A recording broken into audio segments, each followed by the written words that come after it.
I'll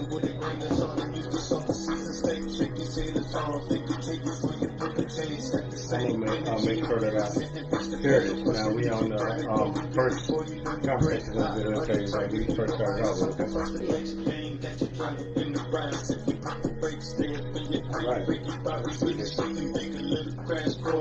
CPI, this is another song. Lance Carpenter over here.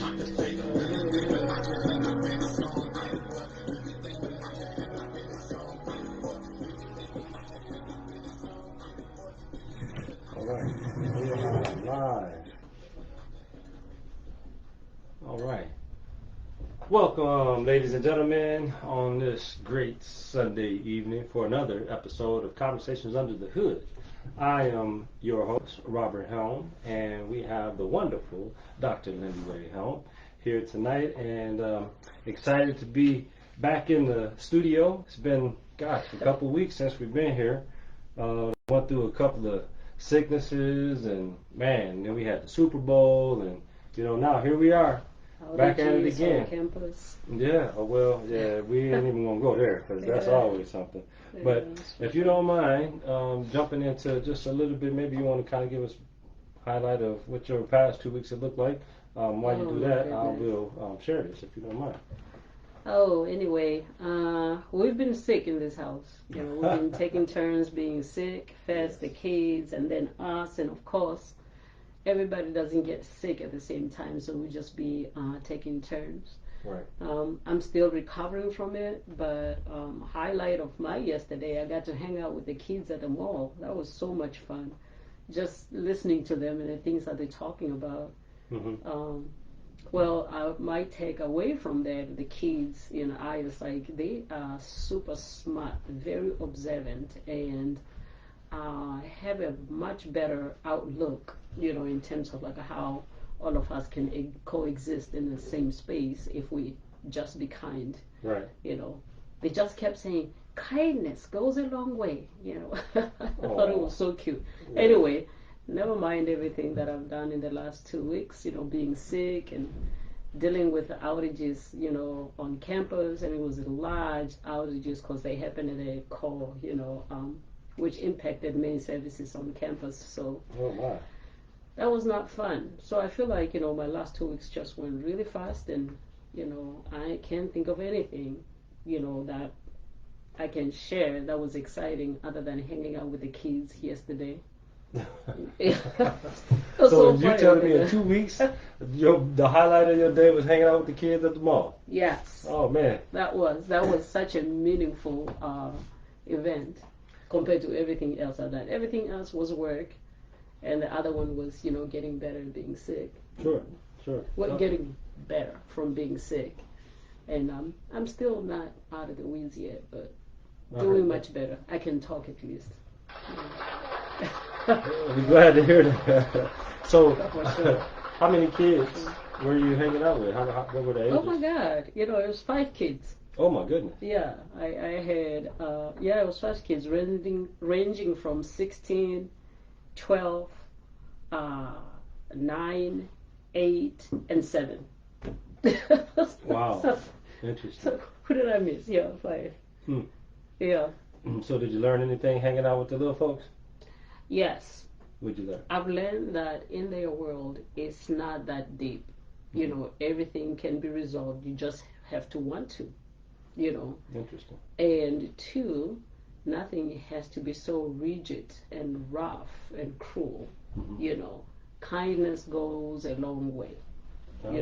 So I can tell that their parents talks a lot about the importance of kindness, because that kept coming up, over and over. Okay. And it was so funny. You can tell pretty much who's the oldest kid, not in terms of like the age, but the firstborn, kind of like, right. The responsibility that they have, because, one of the kids that I have you can tell he was the oldest, because not only, and he's only 12 years old, so this was really super cute. Okay. Almost 12, not even 12 yet, but almost 12.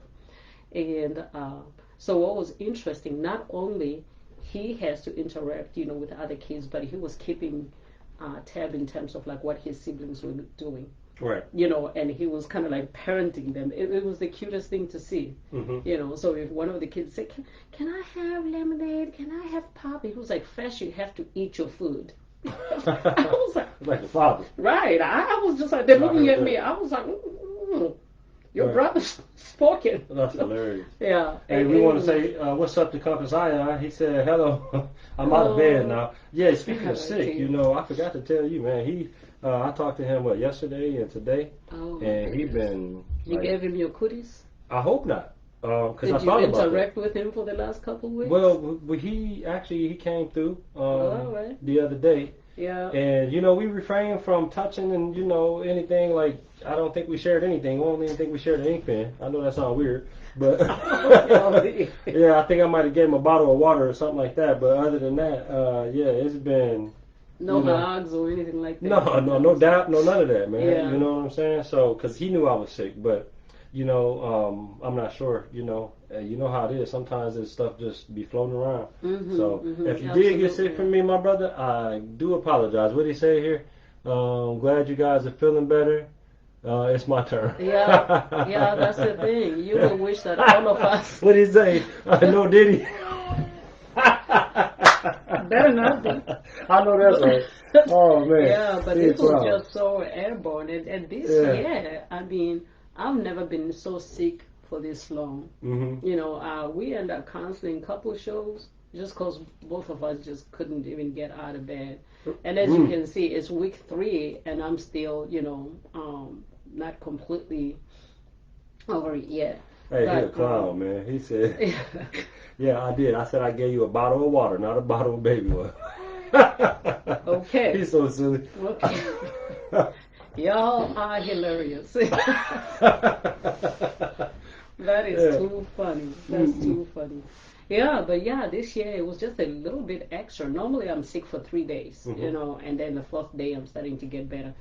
Seems like this is the 3rd week we've been sick. And of course the work stress doesn't help either. Right. You know, and then, you know, being sick and having to take care of the sick kids, that just took a toll out of me. And I know all my friends and my family, they're like, where? I'm sure everybody's trying to get hold of me and they're like, where are you? And I'm thinking in bed. Right.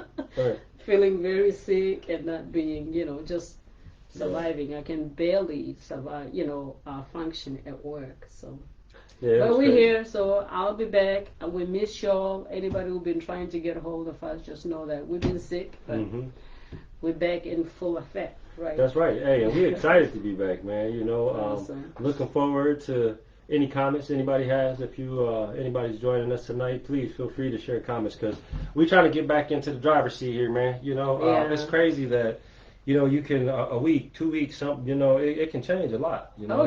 And I just think for myself, these past couple of weeks, a lot has happened. Even though I've been sick, and you know, you all have been sick, and we've been trying to nurse each other in some way or another. There's been so many things, you know. Man, I got some great opportunities that you know, I'm looking forward to here at the end of the month. You know, the tool that we created, the AI tool, has been going great. You know, that has been something. That's something actually that, you know, I would like to kind of talk about tonight, if you don't mind, a little bit about just AI, because I've been seeing a lot of different, you know, perspectives, if you will.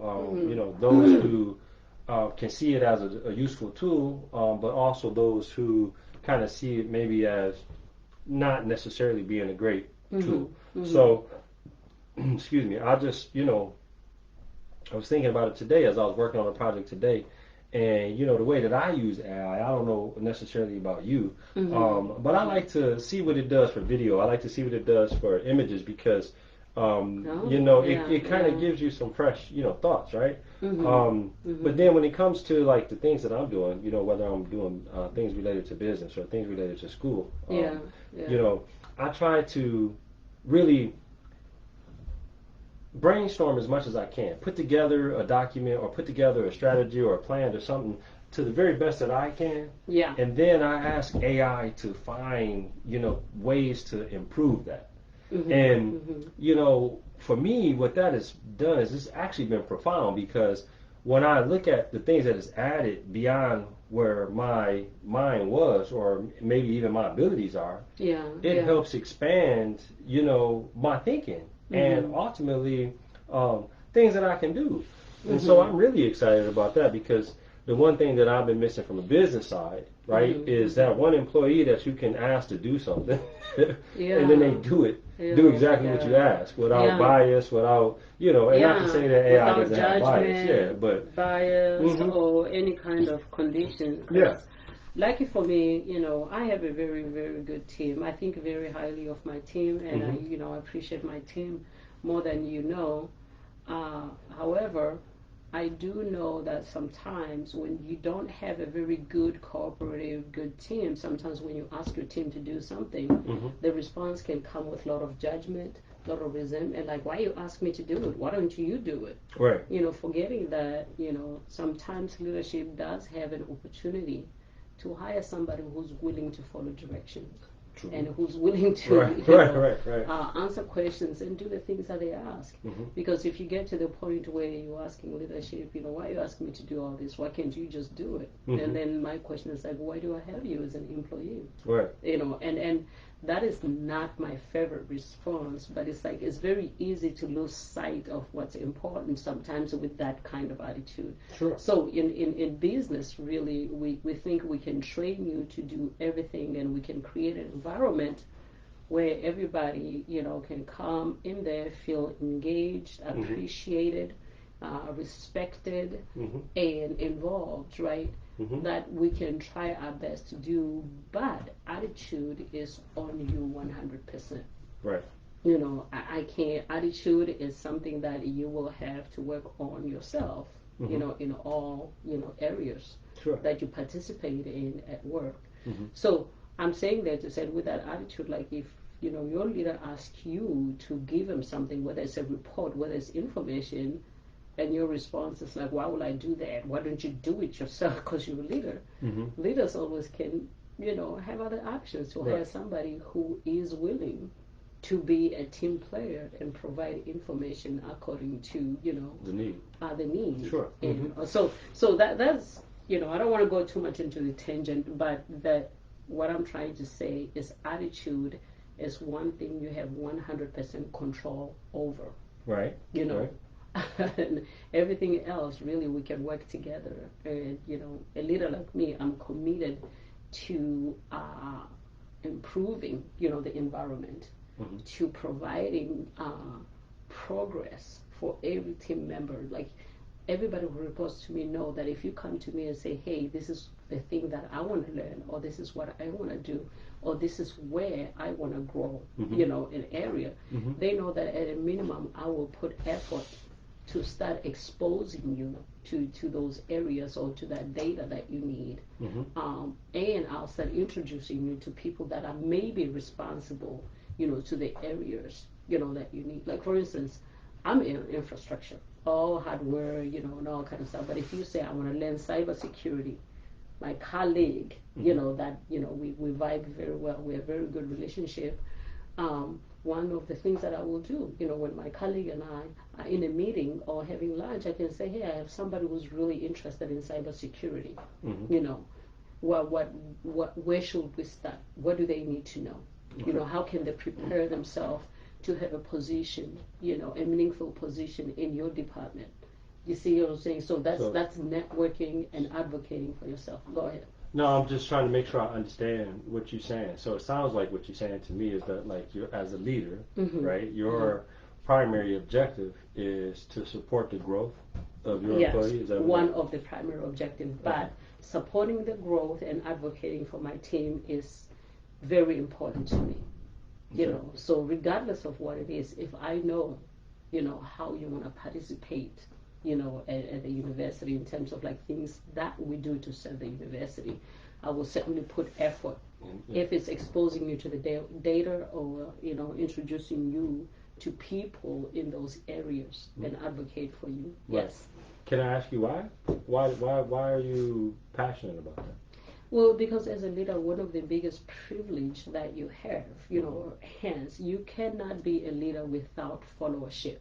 If you don't have followership, what are you leading? Who are you leading? Right.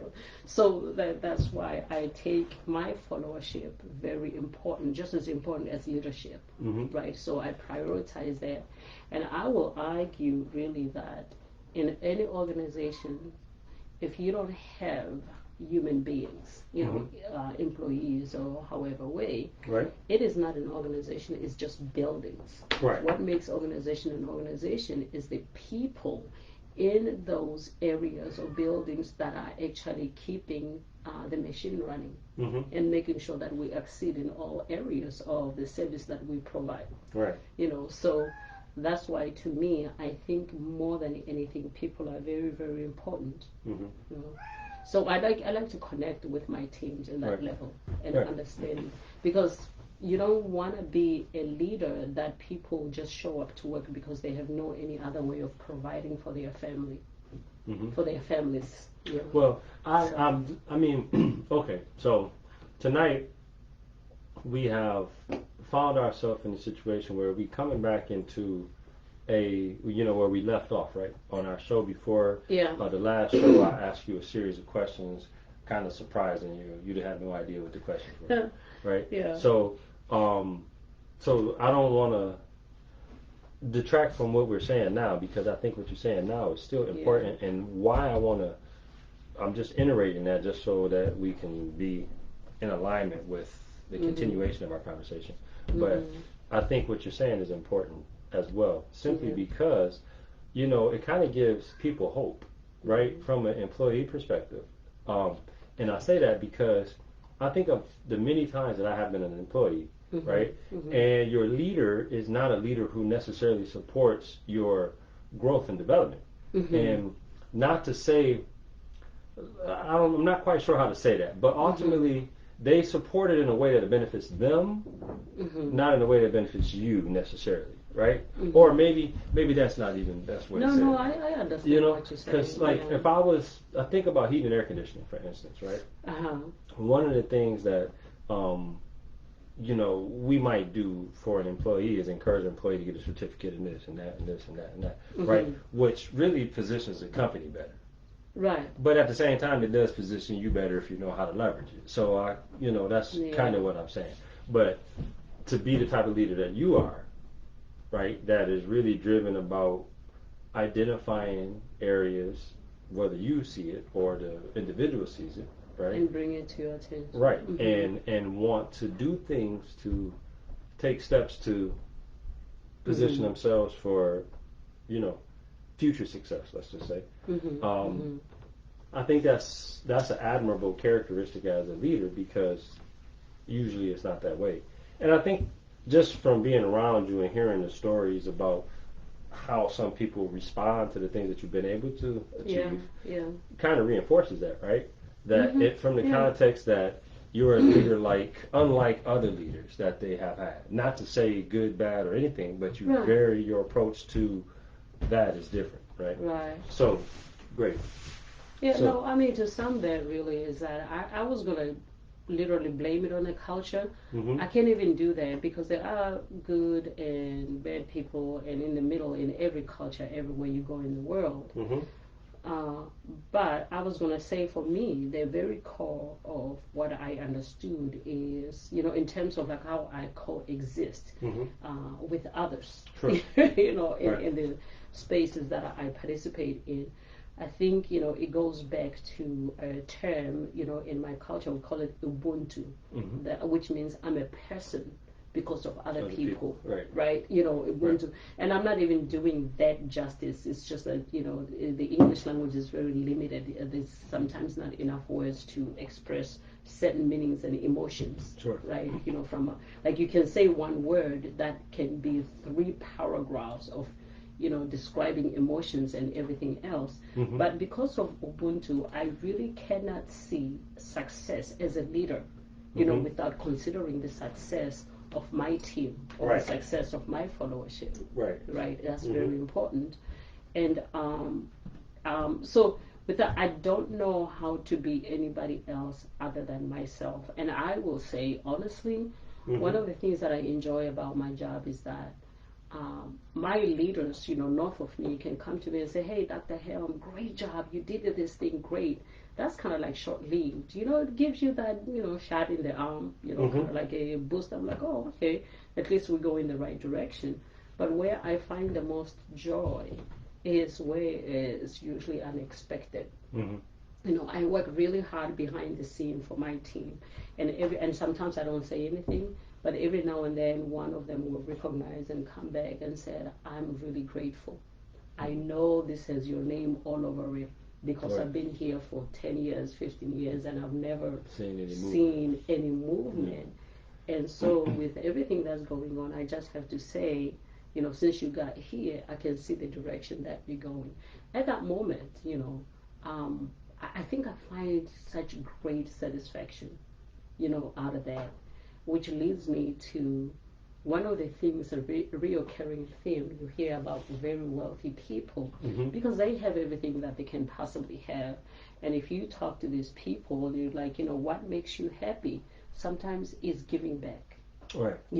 Not because the people's thank yous or gratitude or what have you makes them, but there's something about being able to help others. Right. The joy. And notice I didn't say happiness because happiness is short-lived. When you buy a new car, you feel happy. A month later, you have old French fries in the back seat. Right. Saying the happiness goes.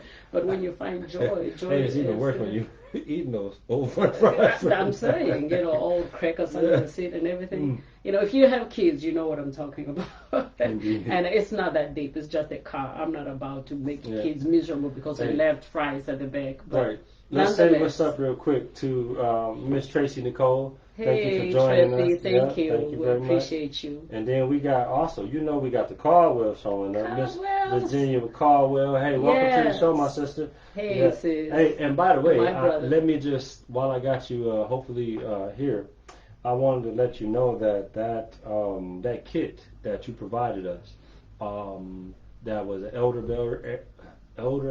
am I saying it right? Elderberry. There we go. Elderberry jelly type of like tea, or it's actually saying jelly. That's what it said. Yeah. Yo, not only was it delicious, my God. but I think that I made it up. I put it in a thermos, and I've been using it like just a shot at a time. I know it said 2 to 3 teaspoons, but I figured, hey, a shot. He's been overdosing me, Jeannie. You gotta get him. Hey, well, they said you could do more, so I don't think it's an OD. But I just wanted to say, it made me feel good. Yeah, thank you for that, and we really do appreciate that. I'm actually looking forward. I know they've been offering the. Matter of fact, yesterday when you went to the mall, Ron reached out to me and was like, "Hey, man, if you need anything, I can bring you whatever." Such whatever. A beautiful family. They wonderful, and I'm like, I don't even see my knowledge is so limited. I don't even know how to ask for help. That's the thing, right? Or what help I need.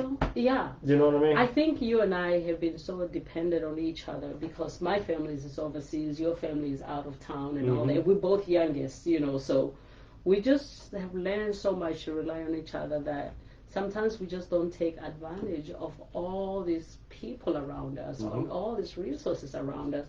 I just read, I'm not a phone person, which is a very bad thing for me and my role. I just saw, I think it was Ron's message, say like, hey, Jeannie says she want to come by tomorrow, meaning today, to help you all feel better. I didn't see that until almost half an hour before we started this show, So let's rephrase that, because you saying I'm not a phone person sounds as if you are neglecting your phone. And let's be real. Where's your phone? My phone is right here. Ask me where mine is. I'm not going to ask you where yours is. Yeah, that's not good. I'm not going to put you out there like that. I'm working on it. Ladies and gentlemen, I'm not going to put her out there like that. I'm working on it. I'm trying to give you some grace here. I'm very honest about my shortcomings, yes, so I can be better. Indeed.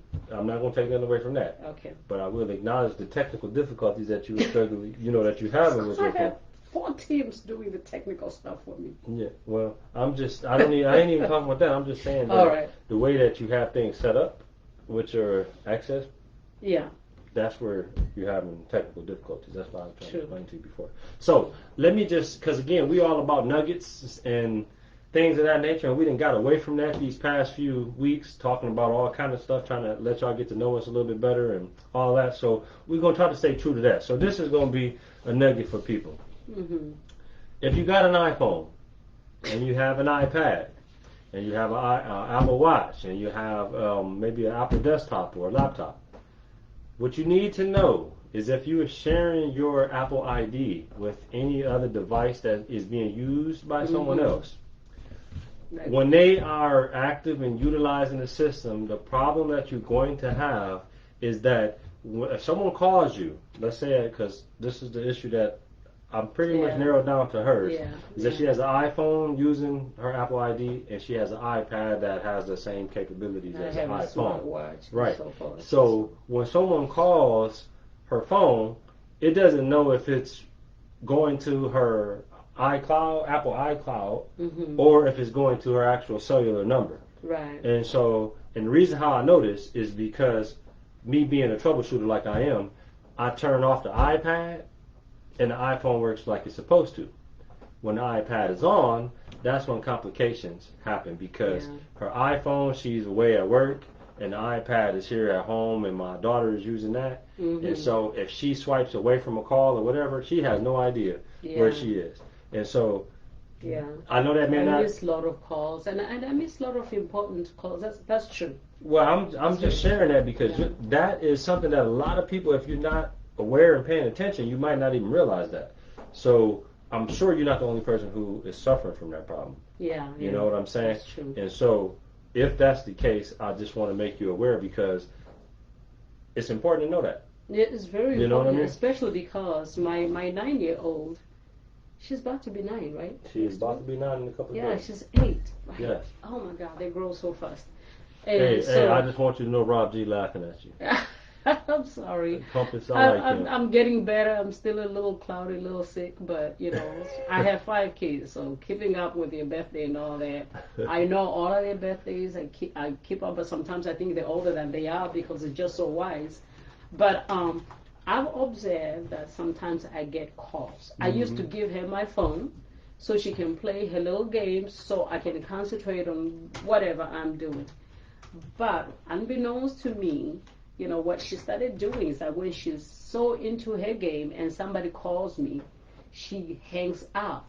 Then that way I don't know or hear who's calling, and then I miss my call so she can continue playing. Right. We worked that out. Of course, she told me it was innocent, is normal. So we worked on all those logistics.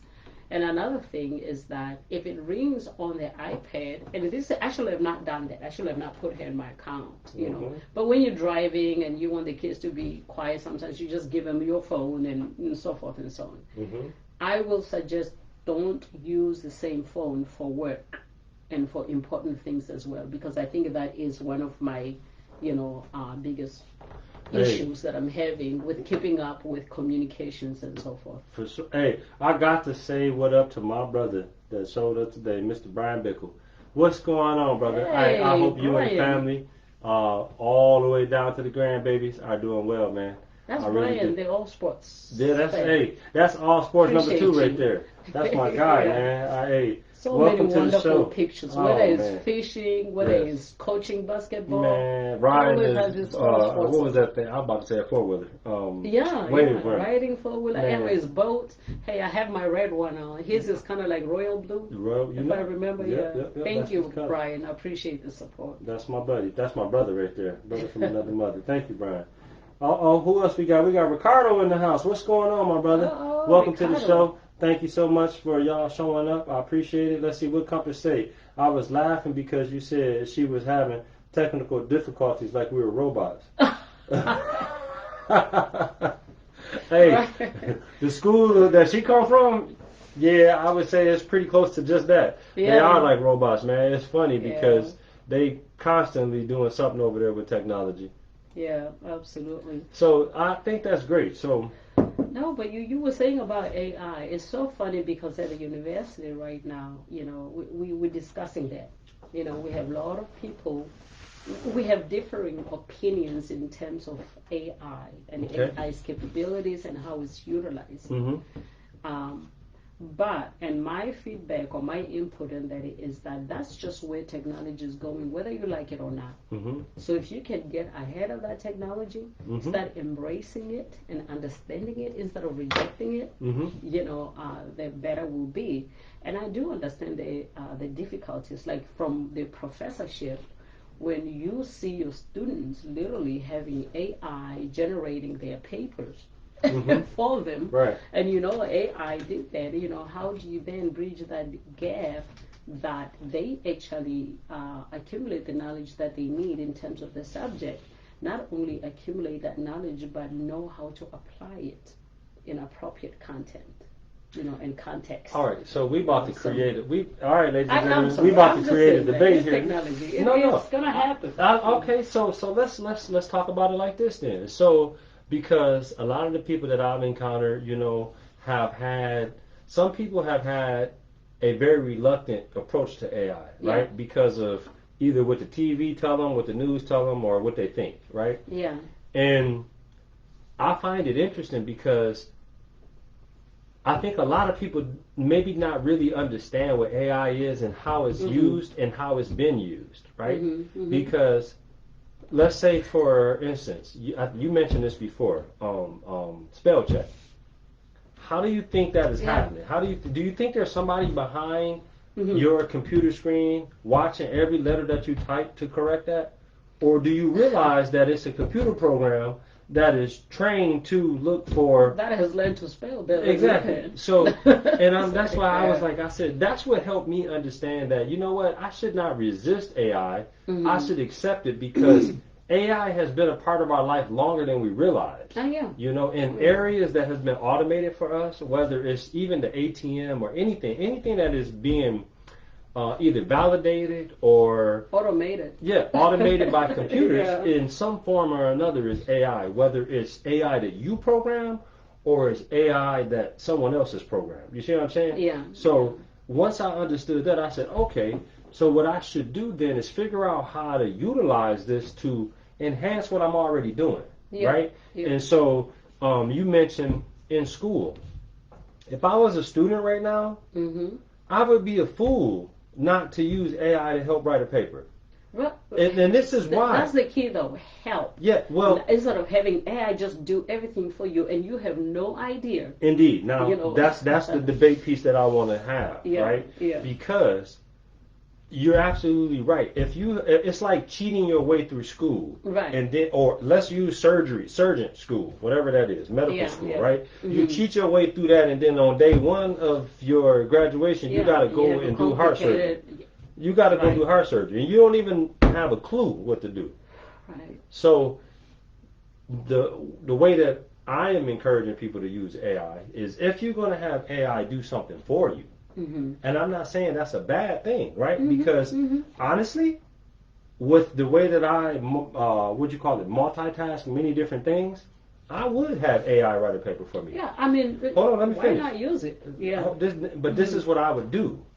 If I had AI write a paper for me, just as I have AI do a lot of different things for me now, so much so that I build AI agents for specific purposes, right? So I have AI perform specific tasks for me that I would have to do myself, but it's like you as a leader, when your employees submit some work to you, you don't just take that work and go and present it. Right. You validate it. You make sure that it meets the criteria, right? So from the context of having AI do work for you, absolutely you should have AI do it, in my opinion. Now, because look, if you smart, because that's the thing, AI ain't going to make you smart. It just makes you work smarter. No. Hear me out. Yeah. AI will take a person who is not very smart and help them become more smart. Okay. AI will help a person who's maybe considered smart or a genius to be super smart. You understand? Okay. Because even with AI, you have to communicate with it. You have to prompt it to do different things in order for it to generate the outputs that you need. I agree. Right? And so it still requires a level of understanding. And that's what I'm trying to say. So for me, I know how to write, not as good as AI. I don't know how to spell as good as AI. So I would have AI do the work for me, right? Then I would go back and look at it, and I would see, did AI do what I wanted? Right. I wouldn't just take that and say, here you go, Yeah. and not have a clue of what it is embodied in that information, or does that meet what I'm trying to do? Yeah. Because remember, for AI to do something, you still have to give it direction, and your direction will the detail in the accuracy and the simplicity or whatever the case might be of that detail, that's what's attributed to your intelligence. You see what I'm saying? Yeah. So if you know what you want, right? Yeah. So anyway. Yeah, no. I certainly I certainly agree with you I didn't mean to turn in this so into many a levels, conversation, because it just reminds me of the conversations we used to have about spell check. There used to be courses where you learn how to spell words until spell check was implemented in Microsoft Word. Now it's like a thing of the past. We don't even think about it. But when I think about AI and its capabilities, like you said, I can't help but to think about when spell check was added into Microsoft Office, specifically Word. Right. But so where I come from is or my approach to that, I'm not in any way discouraging. I know the conversations that are going on in the university, because in a kind of funny way is disempowering to a lot of professors, because now all that information that you used to pay thousands of dollars to have, they're in your fingertip, and now you have fingertips, and you have AI to even interpret that information in a much advanced manner. Right. So I think there is so many opportunities in there. So which brings me to this point I wanted to make. When you talk about intelligence, every culture has their own interpretation of intelligence. Like, for instance, Western cultures, you pretty much associate that with IQ, a number of, a score can tell you how intelligent you are. And I don't know if I can really say that's intelligence. And most of the time, from my perspective, or what I've been exposed to many different cultures, including my own, when we say somebody is intelligent, it's not because they know things, you know what I'm saying? And it's not so much of how quickly they can memorize and regurgitate and do all those things that I see in the Western culture being judged as somebody intelligent. Right? It could be, from where I'm from, in the things that you're not even thinking about. How do you leave a room a little bit lighter than, better than you found it? How do you leave a conversation a little bit lighter than you found it? How do you introduce this new school of thoughts? All of that. There's so much more. So for me, when I say somebody is intelligent, not that I'm the judge of that, because it's such a comprehensive, or inclusive way of thinking, about all areas of life, not just your specific training. Like, for instance, hey, I got my training in etymology, particularly in HIV/AIDS pandemic. Does that mean I'm intelligent? No, it just means that I'm learned in my specific area. Right. Where I can be more intelligent is that if I can make sense out of situation, information, areas, all these other areas in a very applicable manner. Hey, let's say what's up real quick. We got us another guest here this evening. Tammy Burrell, my sister. What's up? Hey, Tammy. Yeah, this is Aaron's mother. Nice to have you. Yeah, Hey, that's Aaron's mother. Yes. This is your sister. Yeah, that's my big sis right there. Thank you so much nice for joining having us. You. No, I think that's great. So I had a quick question for you. So all right, and this is, I don't want to say the devil's advocate, but this is me kind of creating a debate here. Yeah.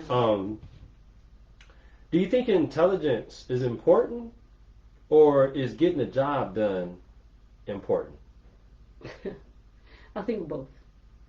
Because getting a job done, if it takes you a whole month because you lack the ability to think through and apply, all your abilities, and then it takes you longer, I'm not sure how to judge Okay. it. I think both is important. All right. Okay, so here's an example. Let's think of a CNC machinist. Now, I don't know that job. That's someone who operates a computer that does cutting of metals and different things like that, right? Okay. So they're very well trained. Well, but hear me. Not maybe not. If they get it done in 2 minutes. No. The machine is doing the work. Oh. All you have to do is make adjustments to the application per se, right? So, but ultimately the machine is doing the work. Yeah. And so you get to a point to where software and things are created to make that process as easy as possible, so that you don't have to have necessarily the measurement skills and things that are required to check tolerances and different things, right? On these machine devices, because they're using lasers, they're using all other technology to do that work for you. And up until the point to where all you have to do is manipulate the keyboard to change what's being done. See what I'm saying? Okay. And that's why I'm saying, that's why I asked the question about is it intelligence or is it the work? Because the person behind the keyboard does not necessarily have to have the depth of knowledge that they would have to have if they were actually forging that material themselves, right? So this is why I'm throwing it out there, because from a perspective like in construction, right? If I had to, and I'm looking at, man, I've been seeing stuff now where AI is being integrated into robotics in ways where soon there's going to be a lot of things that from even what we consider skilled trades that will be done by robots, or could be done by robots. It's already being done. So my thing is this: we know from a business side, right, that if I have to look, and you were just talking about it before, if it took a month, right? So if it takes you a month to do something that I can do literally in 15 seconds, from a business side, what sense does that make? You see what I'm saying? Right? Relying on your intelligence. So your intelligence is going to take a month. Artificial intelligence will take 15 to 30 seconds. Okay. So if you have to make a decision as to what to invest in, right? Are you investing in the growth and development of this individual who, let's be honest, over time is going to degrade? Okay. Right? What makes sense? And this is why I pose it like that. Is intelligence more important than getting the job done? Right? Because in certain cases, like, I'm trying to see a situation where AI wouldn't be the best option. Yeah. You see, because even if you consider like the Jetsons, where people ain't doing nothing, like sitting behind, you still again have to, like, people who have a certain level of creativity, a certain level of knowledge and understanding is going to be able to use AI more effectively than someone who is, let's just say, a disbeliever in it, don't think it can, you know what I mean? Like, you're not going to really try to jump into it in ways that you can harness it to really grow. What's that smile about? Well, I have to be honest, right? My earlier career, really, I was a computer programmer, right? And I had to learn, programming languages, how to write code, how to create applications, and all of that. Fast forward today, a lot of people don't have to spend a lot of money learning the rigor that I learned in writing code, because AI can do that like in seconds. Right. Whether it's Python, whether it's Java, whether even COBOL. COBOL is not common anymore. Companies pay a crap load of money for people who knows how to, who understand COBOL and so forth. And I will argue, if AI can literally do it for you, can even train you how to do it, from ABC, all the way to the most complex dynamic tables and so forth, in programming language. So there is that a little bit, of, I don't know, sentiment, right? Look, I've worked so hard, I've worked, and now everybody today, these kids just can press a button and it does everything that I spent all these years going to school for. So I suspect that's part of the resistance that you're seeing to utilizing this artificial intelligence. Now, But with all of that being said, so you know, I can hear both sides of the argument. Right. You know, and to me. Hey, we gotta say. I'm sorry. I don't mean to cut you Yeah, off. no, It's good. We get a bunch of folks up in here. Let's see hear what people think. Hey, well, I just told them let's get some comments up in here. Hey, folks, we open tonight. We want to have a great conversation. So whatever y'all got, put it on the table. We're gonna talk about it. Yeah. But let's say what's up. We got Lance Carpenter. What up, LR Carpenter? You know GTPI. Hey, we up in here. Nice it's great to see you up in here, brother. Who else we got? Andrew Shipman.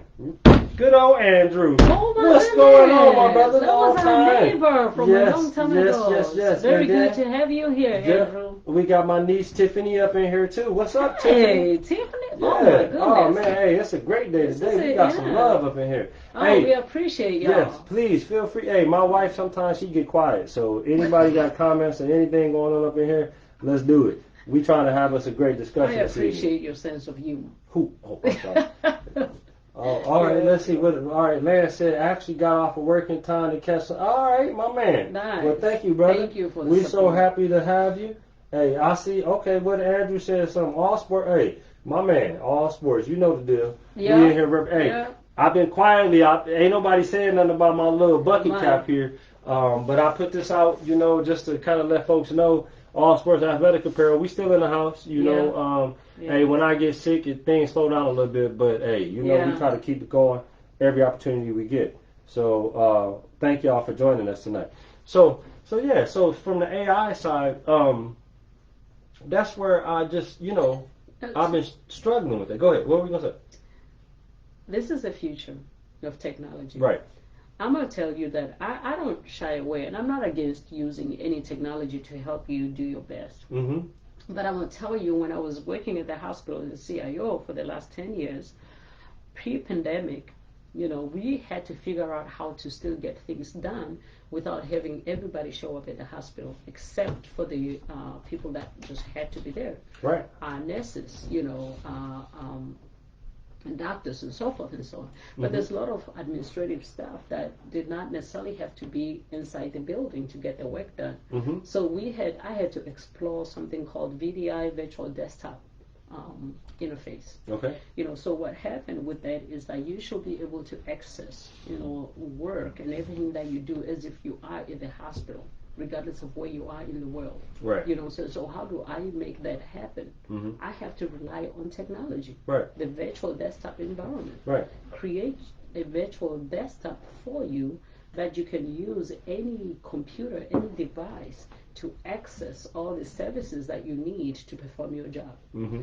And then the problem with that, and I will say the opportunity / problem with that, I had at least, you know, 5 to 10 people where one of their jobs really was to make sure that every time we had Windows update, they will touch over 300 devices, 300 computers that needed Windows update, basically. Go in there, install updates, and make sure that everything is okay.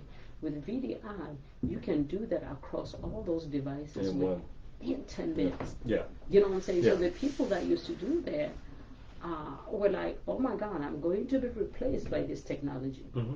And I think one of the things that, I don't know if it's a mistake or a strategy that I don't necessarily subscribe to, is for us as leaders or business owners to rely mostly on that and forget about all these human beings who helps our companies to grow up to where they are. Indeed. You know, so you can't just lay off people and all that. So I let my team know, this is what we need to do, and here's why, and I need you to get in front of this. I need you to get, you know, proficient in terms of this virtual technology, virtual desktop, and so forth. Yes. And what you're saying is the reason why AI, becoming familiar and learning how to use AI to your advantage is essential. Right. Because it's coming no matter what. Yeah. It's going to take jobs no matter what. So the benefit that you have right now is to get in front of it. Get in front of it. Learn how to utilize it to improve what it is that you're doing, right? Mm-hmm. As well as to learn that you may need to change your career. Mm-hmm. Hence why, if you look at right now, a lot of careers that are like really booming are related to the AI industry. Yeah. Like cybersecurity and different things like that are really centered around the growth, development, and safety of using that technology. Yeah. That's where we're going to. Yeah, so yeah. Now I whether think we like it or not, whether we like that's where it or things not. are going. And I think that's essential. So yeah. here we are. It's we almost 50 minutes, boy. This time kind of flew by. Hey, I mean, it's very important. You created an AI, which I use a lot. Yes. You know, by the way, subscribe to it if you can, because I will save you a lot of time. And that one of the things that I really like, you know, about the one you created, you know, I'm responsible for the entire infrastructure for MSU. Right. And I don't always have the time to go to all my team players to gather the information that I need. And sometimes it literally helps me gather this information and give me that helicopter view that I need, you know, sometimes. And it saves me a lot of time instead of scheduling meetings to meet with the team leaders in each one of my departments to really understand what's going on. Then why understand what's going on? So then I can provide the right resources to get things done. Right. You know, so I think it has saved me a lot of time in terms of that. Hey, we got a really good question here. Really good question from Andrew Shipman. It says, what do you think about being able to differentiate between the authentic person and the artificial intelligence? Yo, that's a big thing now. That's a very, very, very good question, and it requires a depth, the response. But I was going to go, and I'm glad you said that, Andrew, because there's one thing that artificial intelligence and robots and everything can never, ever, you know, replace. All those technologies, to a certain extent, they require input, right? And who's giving this artificial intelligence or robots input? You know, human beings. You know, we can do that to the point where it surpasses the need for our input. But, and I don't want to go too deep into this, but it's like there's something about the authenticity of human being, the soul, right, the empathy, you know, the love, all those emotions, you know. And when we bring that to a workspace, sometimes a lot get done, not in terms of like productivity. Oh my God, look at how much we got done within a week, where it used to take us 5 years, right? Right. But in that process, learning and growing and participating together in these spaces, right. That's one thing that is I think is going to be missed a lot. You know, I used to work at the bank. Let's put it this way: before the ATM and all of the automation that's happening right now, I've developed a great relationship with all my customers every Friday. So people that used to get paid every Fridays or every 2 weeks or every, you know, month, you get to know these people. You look forward to seeing them. You look forward to cashing their checks instead of this auto deposit and all of that. Right. So there's that connection, that human connection and relationship that, you know, when that get replaced by robot, I'm a little bit concerned about the kind of world, the very rigid, cold, concrete world that we'll be living in without that human touch, human connection, you know, soul, relationships, and all of that. Okay.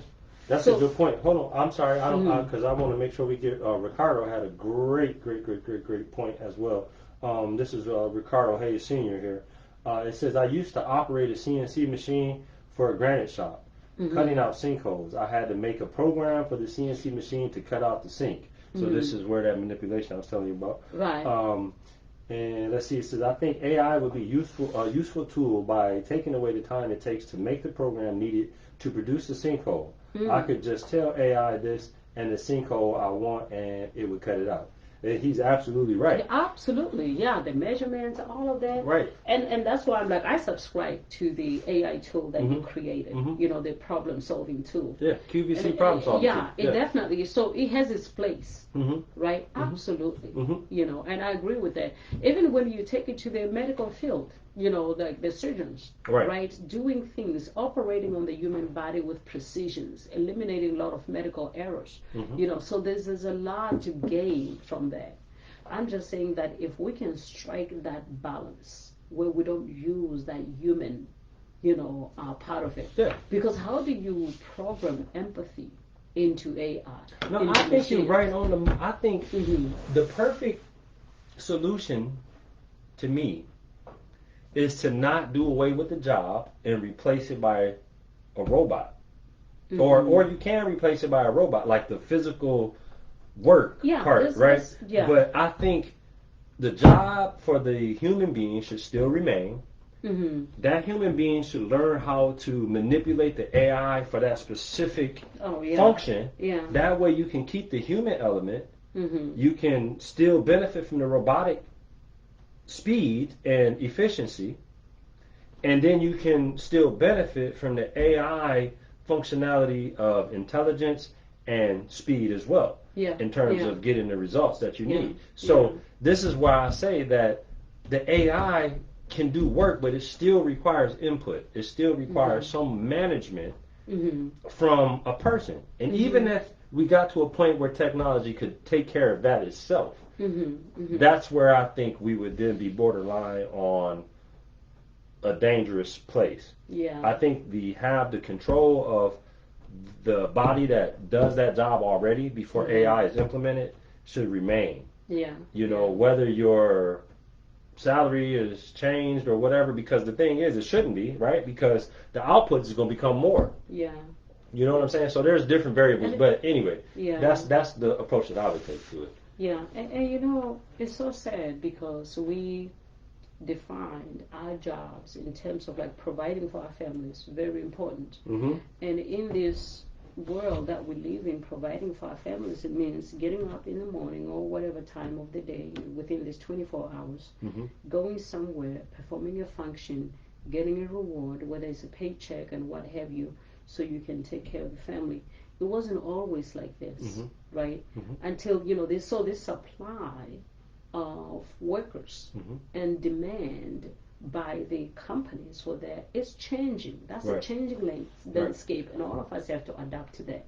Coming from technology, I remember when we used to have mainframe rooms, huge computers, you know, the mainframe and all that, right? That is no longer, you know, you still have a little small percentage of it.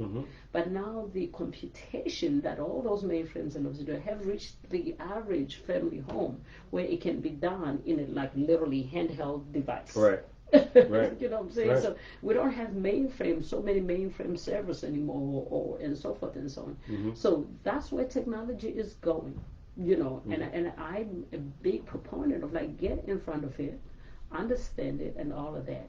What I don't necessarily support or subscribe to is when we get so driven by technology, right? By profit of doing things faster, seamless, you know, at your fingertips, to the point where you forget the humanity side of things.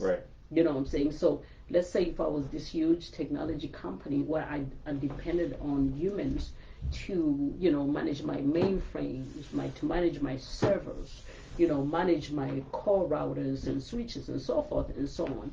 Now I have AI that can do it, and I keep my eyes on how much money I can save in salary of those people who used to do that, and then I frame my decision according to that.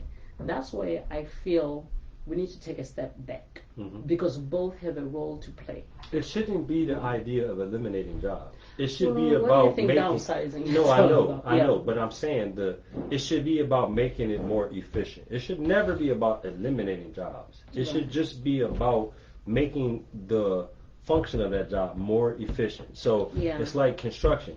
Instead of me bringing in a robot who can do everything that you can do plus some, it's better off for me to provide you with the tools, like a robot who can help you do your job better. You see what I'm saying? So that's more of the school that I'm coming from. Now, so real quick here, let's because man, we've been getting away from our nuggets. So let's try let's drop a few nuggets if we can from what we've talked about today. What nugget would you what would you like anybody who has been watching this today to get from you? I would just say, you know what, technology is very important, and it can help us do a lot of things with precision. And it can help us save a lot of time, and it can make a lot of things convenient. Let's not forget about the humanity side of things. You know, I think it's very, very important. And I'll give you a quick example. You know, at the hospital, once we were starting to utilize this virtual environment, I cared about my team more than about how quickly, how efficient we can get things done. So I found a happy medium. Not only I was able to say, hey, team, get in front of virtualization, but I also looked throughout the hospital and say, I have this skill set in my team. How can I better leverage this skill set to serve the entire hospital? You know, and start creating opportunities for my team. I wasn't okay with saying, you know what, now I don't need 10 people because I have this virtual environment. I can get things done with technology within a minute, right? And then therefore, hey, let's lay off people. That is not my, because default. Of your compassion and empathy. So let me ask you this. Yeah. If those 10 people can't do the job, would you not use AI to do it? Or if they couldn't do it efficiently, let's say if you only had a month to get it done, and it was going to take them 35 days. And I had a very little time to get virtual environment implemented, you know. My question. Right. You got to have it done in 30 days. The team that you got can't do it within 35. You use both, right? So, but now I know because I want you to think about from a budgetary perspective, like all of that. Because if you're trying to run a lean operation, and you got a tool that can do it, and you got a group of 10 people who can do it, but they can't do it in the time frame that's necessary. Right. That's why I said you gotta do both. Well, you can't do both in that case because from a budgetary perspective, if we limit it financially, if it's going to cost you 50% to use the tool and 150% to use the people, it don't even make no kind of sense. Okay, so let me tell you how I did that, the virtual environment at the hospital. I understood what my salary budget looks like. You know what I'm saying? And I needed, you know, to have this done, which, you know, to get, and you know, at that point, we had two options at the hospital. It could have been what they call Hyper-V, you know, the virtual environment from Microsoft, or we could use VM, which is a Dell technology to create these virtual environments that we needed, right? So after all those logistics, figuring out which one is more suitable for our environment and the cost and all of that, I also had to balance that. But instead of going and say, okay, my salary is this, you know, for my team is this, and the technology costs this much, I can get it done for a fraction of my salary with just utilizing technology. That was not my starting point. I understand that's very important, and as a leader, you know, you need to impress the board and everybody else coming from that school of thought. However, for me, it was like if I leave my salary constant, you know, that's a constant variable, and I look at the new incurring cost, where else can I trim fat to get both, you know, done? That's why I say both. I was looking at the salary perspective, but I had my team encourage my team to get in front of it, and then to start looking even at the admin side of things, authenticity, and, you know, leverage that. So and then I started restructuring my team. Like you, for instance, Robert Helm, your job is to make sure that security is in place, you know, using this, you know, new technology. And how you do that? When I hire another VP, you know, I want you to just add them into the bubble, the virtual bubble that they belong, and they inherit all that technical security, authenticity, authentication, authentication, and all services that they need access to in that level. You know what I'm saying? So I had a team doing that, and I had another team. So basically, you get people, you expose people, and then from there, before you know it, they're coming back and say, I'm so happy I was able to do this in 2 minutes, and then I have a lot of time to do other things that need to be done. Right. You know, so there is a balance. It's only going to get there, but let's just not lose the humanity side of things. I think that's what I'm trying to say. And I can appreciate that. We got another point here from Andrew. It says, when the power goes down, you won't have the option away from people. Bingo. That's very true. That's so true. So and he has another question here. It says, do you think AI will take over this airline debacle? Okay. I'll let you answer that one. Good question, Andrew. Kind of like I said, you know, I'm more, a decade of experience in healthcare, you know, tells me that sometimes operating on a human body, or, you know, all that with precision, there's more advantages to that. but we cannot lose the human side of things. Right. There's empathy. Everybody is different. Right. You know, and there is something that a robot or AI intelligence cannot offer, such as connecting with the families. You know, and you know what, with that being said, you know, my sister here, Jenny Anderson, you know, with the studies that she's doing in terms of human body nutrition and everything that helps this human body to be optimal and healthy at all times, it's not all of that. You cannot teach a robot to do that. You know what I'm saying? So we're still gonna need, you know, the touch. But what he said here, like when the power goes off and you cannot activate those robots because they depended on power, and there's something called UPS now, unlimited power supply and so forth and so on. You know, just know that every technology can have a glitch sometimes. Without question. Yeah. I mean, there's going to always be a technical difficulty. So it's a yin yang kind of situation. And that's exactly why I said what I said. Yeah, I think it's a yin yang. AI is superb. There's no question about it. Yeah. What makes it even better is the human element, though. Right? Because I think for it to succeed, you need a happy. What is the word? A happy medium. Yeah, thank you. Yeah. A happy medium. I was saying, you know, working at the bank, you know, like when I was seeing my 60-year-old customers, my 70-year-old customer bringing the check, you know, regardless, and that human connection, it made the job so much more enjoyable. Right. You know, and lastly, I do have some of our students at MSU, they get offered these big jobs, you know, let's say by Google, for instance. And one of our, you know, students, you know, got this great job, you know, great salary and so forth. I can tell you, like a couple years later, they're reaching out and saying, hey, do you have anything for me? Because without that human interaction, you're just like in a white room with a desk and making magic happen in the outside world. It's like the Wizard of Oz. Yeah, it's not really good for the human. You know, so like we're such an incredible social creatures. You know, that is something that when you lose that, it changes everything. You know, loneliness can cause people to be so unhealthy.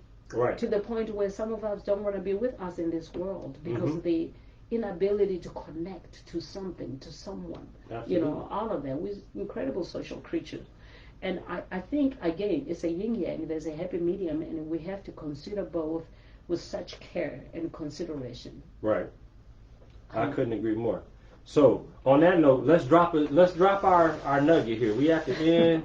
Let's make sure we don't have any other questions. Does anybody have any questions or comments or anything that they would like us to elaborate on? We are at 1 hour and 6 minutes, Doc. Yeah. So we have been true to who we are. Always go overshooting the show. Yeah. But that's a good thing. So I just man, let's go ahead and let's leave your nugget. What's your nugget? My nugget, I'm going to tell you what I've learned from hanging out with the kids yesterday. In everything that you do, if you put kindness first, things will just fall in place. I like that. Yeah, put kindness first. These 5 kids, I was ranging from, like I said, I had a 16-year-old, 12-year-old, 9-year-old, 8-year-old, and a 7-year-old. Just being there, absorbing and allowing myself to learn from them. Because sometimes when we reach our age and we get the degrees that we get, we think we know it all and forget that as a lifelong learner. That was a tongue twister. Keep trying, you got it. Tongue twisters. You can learn from every situation and from anyone, regardless of their age or exposure. You know. And so what I've learned from these kids is like in their pure world, they really have gotten it. You know, because they kept saying, remember, kindness goes a long way.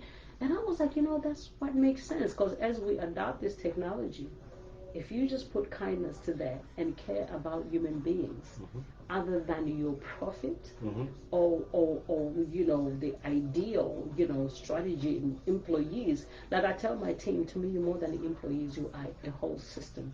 You are human beings. I care about you as a human than what you do for me in this environment. Right. You know, so anyway, that's my nugget, that if we can find that happy medium and put kindness in front of everything that we do, and then secondly put integrity, doing the right thing even when it doesn't serve you. You know, everything, whether it's technology advancement in medicine and everything else, will just fall in place. And you know why I say it that way? Because you avoid things like Tuskegee experiment. Mm-hmm. You know, you avoid, you know, using prisoners for, you know, whatever studies we want to learn about human being and interactions and all of that. Mm-hmm. You know, if you put kindness and integrity, we can avoid a lot of mistakes that we already made in the past. And I know I keep referring to medical side of things, but I truly feel that way.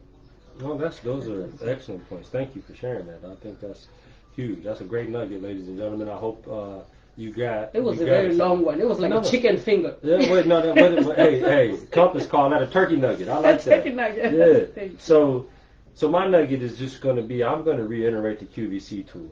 You know. Yes. Please subscribe. You know, if you can, I'm not even going to say please subscribe. I'm just going to say because there's I'm free. saying that. Yeah, there's free AI tools out there. But what I think is really unique about ours is the way that it's designed to really help you do better and be better. Yeah, yours it helps solve problems. Right. And I can tell you that I have other, you know, GPTs and so forth, mm-hmm. and the average is like $19.99, right. you know, a month. Right.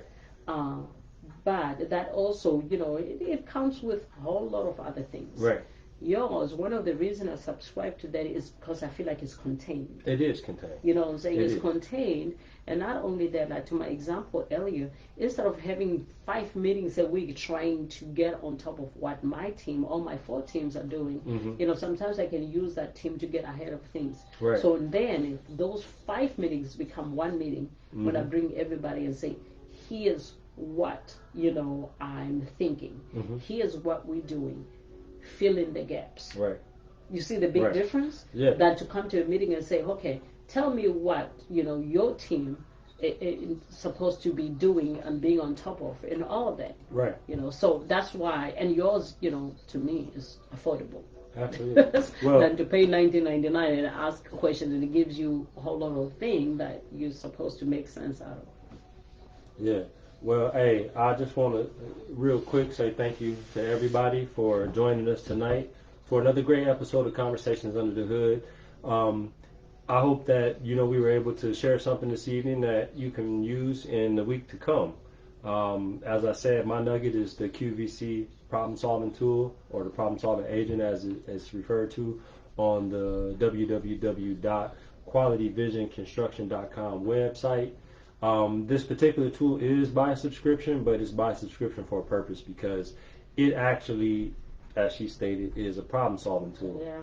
And what I love about it is that it's not focused on any one type of problem. It's generally set to help you solve the problems that you might be faced with. So, you know, if you are faced with some problems and, you know, you've got some roadblocks, you haven't been able to figure it out, it's a great tool to try out and see if you can get it. If you want to know how much it's going to cost you to remodel your bathroom, you no longer have to worry about somebody coming to tell you. You can literally just ask this thing, give it its dimension, and it's going to tell you, not all, including the material. Everything. Yeah. That's what I love about it. So that's what I love about it. But remember, be kind. The kids taught me that this past weekend. Be kind. Kindness goes a long way.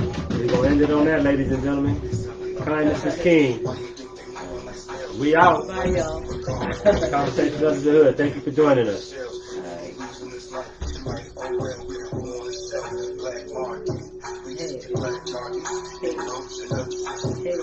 GCPR, you're killing it, man.